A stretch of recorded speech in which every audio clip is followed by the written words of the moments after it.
Many things came to me when I felt like I was not ready for it.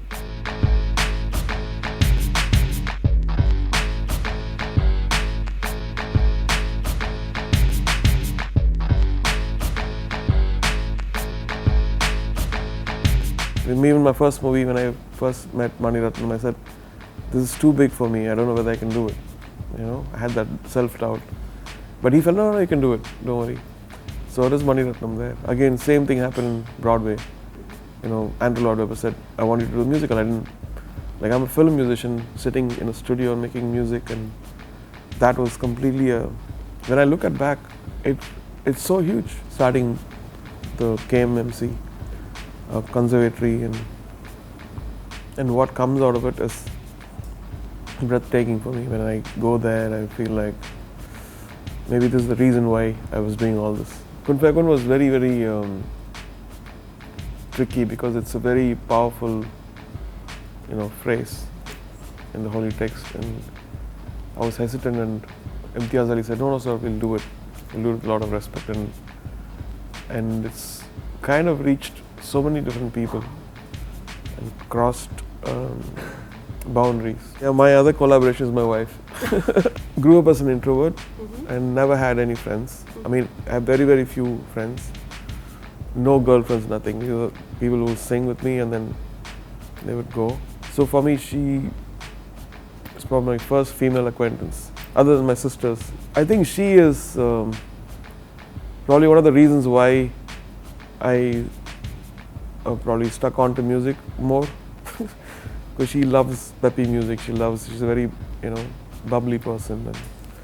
And whenever I would go towards the spiritual side, she'll pull me out. Come. You have time for that, kind of a thing. Mostly I wake up at 2 o'clock in the afternoon because I'm working nights, and that's not changed, unfortunately. And there's no particular day, actually. There's no particular ritual, nothing. I mean, when I'm working on a soundtrack which is time bound and there's a time sensitive, then you really work around the clock.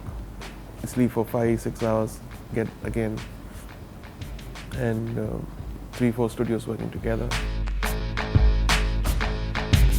Is it compelling enough? Can this project, I read an interview of an actress who said, can this movie be made without me? Let them make it. I don't have to be there. It was a very cute quote. So I thought that's a good one for music too. Can they make this movie without me? Let them make it. If they feel like he needs AR, he needs his stuff, and then I love working with people who really, really want me for what it is, and in a way, I think that's one of the reasons why I'm making my own movies, because I can challenge myself and go to places I've never been before. It's about destroying your ego, and that's the base foundation, and that's a reality check. Because when you're passionate, you can't be humble. You have to be passionate. You might get angry, you might raise your voice, but then ultimately it all settles down back to go back to the Sufi route. As a film musician, you can't have your own opinions. You have to think what the director wants and why is he saying certain things. Because the movie has to run. It's such a gamble, and then you have to help them to make it easy for them, not make it tough.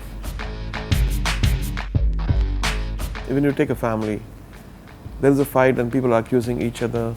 But when you close your eyes and then you look at what is right and what is wrong, why is this person, accusing, or why is it?